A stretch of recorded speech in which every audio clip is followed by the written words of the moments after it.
দেশের স্বরাষ্ট্রমন্ত্রী শ্রী অমিত শাহ আজকে রাত্রি 11টার সময় কলকাতা বিমানবন্দরে পৌঁছচ্ছেন। আপনারা এর মধ্যেই অবগত আছেন যে 30 এবং 31 তারিখ তিনি আমাদের এই রাজ্যে থাকবেন। সংবাদ মাধ্যমে তার কর্মসূচি যতটা জানানো সম্ভব সেটা আমরা আপনাদের কাছে নিয়ে আসছি।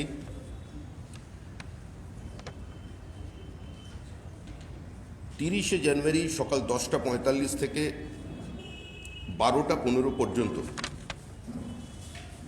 নদিয়ার ইস্কন মন্দিরে তিনি থাকবেন। 2:50 থেকে 3:50 পর্যন্ত তার ঠাকুরনগরে একটা র্যালি আছে, তিনি সেই র্যালিতে অংশগ্রহণ করবেন। 6টা 45 থেকে সন্ধ্যা 7টা 45 পর্যন্ত তিনি সোশ্যাল মিডিয়া ভলেন্টিয়ার্স মিটিং করবেন সায়েন্স সিটি অডিটোরিয়ামে। পরের দিন 31শে জানুয়ারি সকাল 11টা থেকে 11টা 30 পর্যন্ত তিনি পরিদর্শন করবেন অরবিন্দ ভবন। 11টা 45 থেকে 12টা 30 পর্যন্ত ভারত সেবাশ্রম সংঘে থাকবেন। দুপুর 1টা থেকে 2টো পর্যন্ত ডোমজুড়ে হাওড়ার একটি র্যালিতে তিনি অংশগ্রহণ করবেন। 2:15 থেকে 3টে পর্যন্ত তার একটি মধ্যাহ্নভোজের কার্যক্রম আছে, lunch at jute mill worker household, Bishnupada Roy, বেলুরের। তিনি সেখানে উপস্থিত থাকবেন।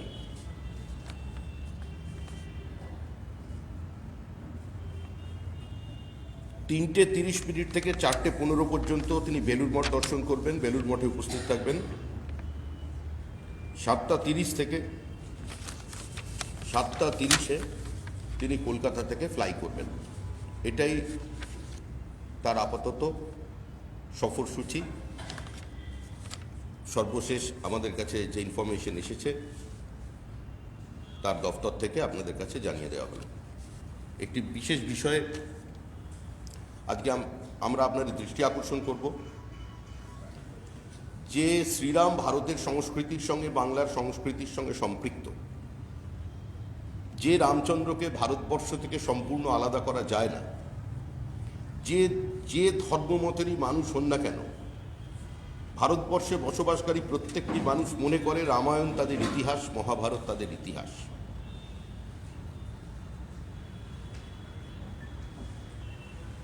বাংলা এবং বাঙালির আবেগ যে রবীন্দ্রনাথকে ঘিরে সবসময় আবর্তিত হয়, সেই রবীন্দ্রনাথ শিশুকে শিখিয়েছেন তার সহজ পাঠে রাম বনে ফুল পাড়ে।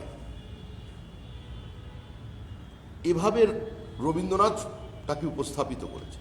পশ্চিমবঙ্গের এমন কোনো ব্লক নেই যেখানে কোনো রামেশ্বরপুর নেই, কিংবা রামের সম্পর্কিত রামনগর নেই, যেখানে রামসাগর নেই। বহু নামের সঙ্গে আজকে সমার্থক আছে পশ্চিমবঙ্গ।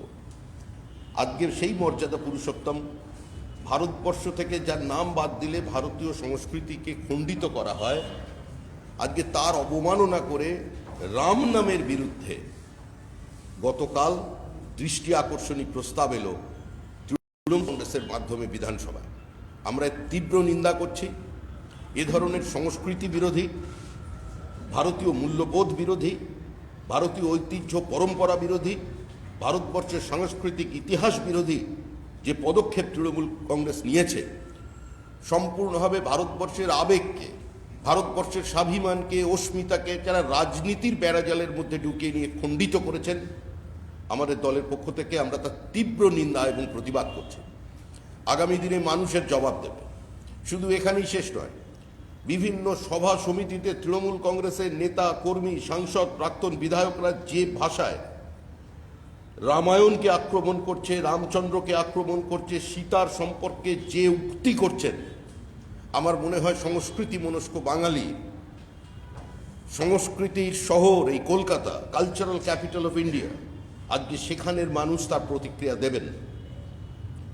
যে তথাকথিত বুদ্ধিজীবীরা পশ্চিমবঙ্গে বিভিন্ন সময় উত্তরপ্রদেশ, মধ্যপ্রদেশ, গুজরাতের দু একটি বিচ্ছিন্ন বিক্ষিপ্ত ঘটনা নিয়ে কলকাতার রাস্তায় মিটিং করেন, মিছিল করেন, মোমবাতি জ্বালিয়ে প্রতিবাদ করেন, আজকে তারা নীরব কেন?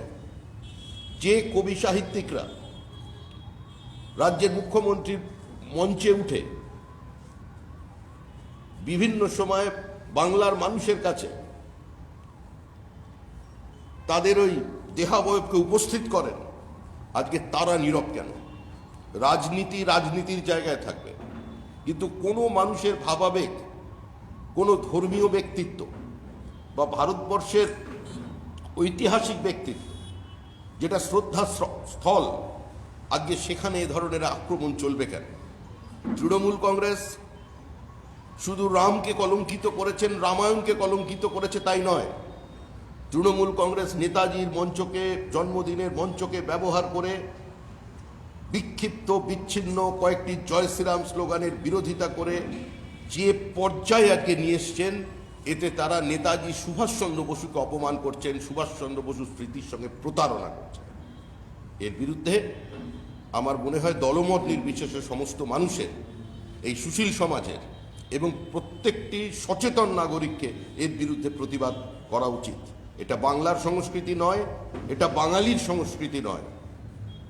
কোনো মানুষের নামকে, কোনো ভাবাবেগকে, কোনো বিশেষ শব্দবন্ধকে রাজনীতিকরণের মধ্যে দিয়ে যারা সার্বিকভাবে বিজেপিকে আক্রমণ করার চেষ্টা করছেন, তারা শুধু এই দেশকে অপমান করছেন না, এই পশ্চিমবঙ্গের সমগ্র বাঙালি সমাজকে অপমান করছেন। যারা বাঙালি আবেগকে কাজে লাগিয়ে কিছুদিন যাবৎ রাজনীতি করেছিলেন, যারা অতীতে আপনারা দেখতে পেয়েছেন কলকাতা শহরের বিভিন্ন জায়গায় মাথায় হিজাব, ভেজ পরে, হাত মাথার ওপরে তুলে বিভিন্ন জায়গায় পোস্টার দেখতে পেতেন, আজকে এ ধরনের কোনো ফ্লেক্স, এ ধরনের কোনো ব্যানার চোখে পড়ছে না, কারণ বুঝেছেন এতে প্রতিক্রিয়া হচ্ছে, বিভাজন তৈরি হচ্ছে। আজকে আবার সেখান থেকে সরে এসে ইমাম মুয়াজ্জিমের ভাতার পর পুরোহিতদের ভাতা দেওয়ার জন্য তালিকা তৈরি হয়েছে। আবার তারপরে শুরু হলো উগ্র প্রাদেশিকতাকে উস্কে দেওয়ার রাজনীতি, বাংলা ভাষী হিন্দি ভাষীর মধ্যে বিভাজন। কিন্তু এই বিভাজন করেও ছাড়া থাকতে পারলেন না, বুঝতে পারলেন পরিস্থিতিতে বিরূপ প্রতিক্রিয়া হচ্ছে মানুষের। তাই আবার গতকাল হিন্দি ভাষীদের সভার আয়োজন করা হয়েছিল, সেখানে মাননীয় মুখ্যমন্ত্রী হিন্দিতে বক্তব্য রেখেছেন। এই পশ্চিমবঙ্গে যারা বসবাস করে তারা বাঙালি, এই পশ্চিমবঙ্গে যে ভাষাতেই যে কথা বলুক না কেন, এই ভূখণ্ডের যারা অধিবাসী তারা বাঙালি, তারা এর অতীত সঙ্গে সম্পৃক্ত, এই ইতিহাসটাকে তারা অস্বীকার করেন না, এই রাজ্যটাকে তারা নিজেদের রাজ্য বলে মনে করেন, এই রাজ্যের সমৃদ্ধির ক্ষেত্রে তাদের যোগদান আছে। অতীতে দেশ ভাঙের সময় সেই দাঙ্গার ভয়াবহ স্মৃতির সঙ্গেও তাদের অনেকে স্মৃতি যুক্ত, তাদের উপস্থিতি যুক্ত, তারা দেহ মন দিয়ে এখানকার অনেক উত্থান পতনকে দেখেছেন। সুতরাং হিন্দি ভাষা বলার জন্য যাদের বিচ্ছিন্ন করে রাখা দেওয়া হচ্ছে এবং যারা বিজেপিকে বিভিন্ন জায়গায় পান পরাগ মুখে নেওয়া পার্টি বলে বিশেষ বিশেষ কিছু সম্প্রদায়ের দিকে চিহ্নিত করছেন, একটু শেষ বেলায় হলেও তাদের হয়তো বুদ্ধির উদয় হয়েছে। সেই জন্য আমরা গতকাল তৃণমূল কংগ্রেস ভবনে দেখেছি যে হিন্দি ভাষীদের সম্মেলন। বিজেপির রাজনীতি সমন্বয়ের রাজনীতি, বিভাজনের রাজনীতি নয়। বিজেপি হিন্দিভাষী, বাংলাভাষী, হিন্দু মুসলমান, বর্ণ হিন্দু, বর্ণক্ষত্রিয়, হরিজন গিরিজনের নামে সমাজকে ভেঙে দেওয়ার পক্ষে নয়। আমরা পশ্চিমবঙ্গবাসীর পক্ষে বিভিন্ন জায়গায় গিয়ে সংখ্যালঘু সম্প্রদায়ের মানুষকে যেভাবে প্ররোচনা দেওয়া হচ্ছে, বিজেপি মুসলমান বিরোধী এই কথা প্রচার করা হচ্ছে, যে দাঙ্গার স্মৃতি মানুষ ভুলতে চাইছে সেই গুজরাট দাঙ্গার কথা মনে করিয়ে দেওয়া হচ্ছে, বিভিন্ন সময় কিছু বিচ্ছিন্ন ঘটনাকে সঙ্গে বিজেপির নাম যুক্ত করে দেওয়া হচ্ছে। আমরা এরও তীব্র প্রতিবাদ করছি এবং বিভিন্ন জেলায় জেলায় আমাদের যত পথসভা, আমাদের যত প্রচার চলবে, আজকে তৃণমূল কংগ্রেসের এই বিভাজনের রাজনীতির বিরুদ্ধে আমরা কুচবিহার থেকে কাকদ্বীপ পর্যন্ত আমাদের প্রচার অভিযান চালিয়ে যাব। ধন্যবাদ। এটুকুনি আছে। যদি কারো আজকে কিছুক্ষণ আগেই রাজীব বন্দ্যোপাধ্যায় বিধানসভায় গিয়ে বিধায়ক হিসেবে পদত্যাগ করলেন এবং বেরোনোর সময় তিনি মমতা বন্দ্যোপাধ্যায়ের একটা বড় ছবি নিয়ে বেরিয়েছেন তাকে বিধায়ক হওয়ার সুযোগ করে দেওয়ার জন্য। এই বিষয়টা নিয়ে কি বলবেন? তার ব্যক্তিগত আবেগ, ব্যক্তিগত অনুভূতি। তিনি মমতা বন্দ্যোপাধ্যায় তৈরি করা দলে ছিলেন, ওখান থেকে জিতেছিলেন, মন্ত্রী ছিলেন, সফলতার সঙ্গে এই মন্ত্রিত্বের কাজকর্ম করছিলেন। তার ভাবমূর্তিও ভালো মানুষের সামনে। পদত্যাগ করা বা কিভাবে তিনি পদত্যাগ করে বেরিয়ে আসবেন, তার শরীরী ভাষা তার একান্তই ব্যক্তিগত।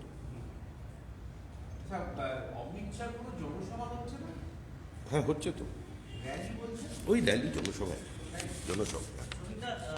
আপনাদের বিষ্ণুপুরের সাংসদ এবং রাজ্য যুব মোর্চার সভাপতি সৌমিত্র খাঁ আবার বিতর্ক ছড়িয়েছেন।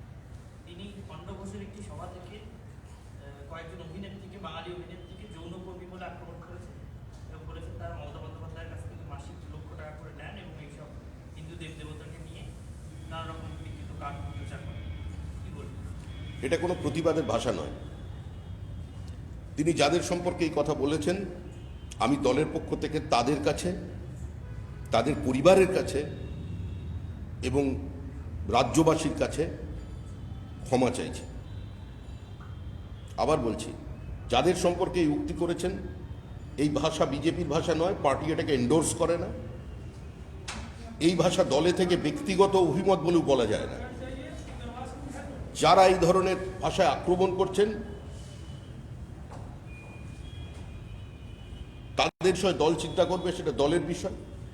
কিন্তু আমি দলের পক্ষ থেকে এটা বলছি যে যাদের সম্পর্কে এই উক্তি করা হয়েছে, আমি আবার বলছি, আমি তাদের কাছে, তাদের পরিবারের কাছে এবং রাজ্যবাসীর কাছে বিজেপির পক্ষ থেকে ক্ষমা চাইছি।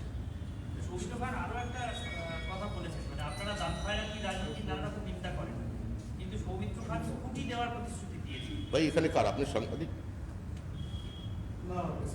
হ্যাঁ, তাহলে কথা বলছেন কেন? এটা কি হচ্ছে?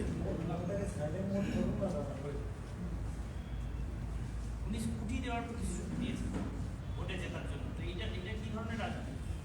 কি ধরনের রাজনীতি আমি জানি না। এখনো পর্যন্ত বিজেপি ক্ষমতায় আসবার পর সকলকে স্কুটি দেবে এ ধরনের কোনো পরিকল্পনা বিজেপির এখনো পর্যন্ত নেই। এই মুহূর্তে এটা দলের স্ট্যান্ড নয়, পার্টি এটাকে এন্ডোর্স করছে না। বিজেপির যা প্রতিশ্রুতি থাকবে সেটা আমাদের ইস্তাহারে থাকবে, ম্যানিফেস্টো তৈরি হচ্ছে, ঠিক সময় ম্যানিফেস্টো প্রকাশিত হবে। সেটাই দলের লাইন, সেটাই দলের অবস্থান।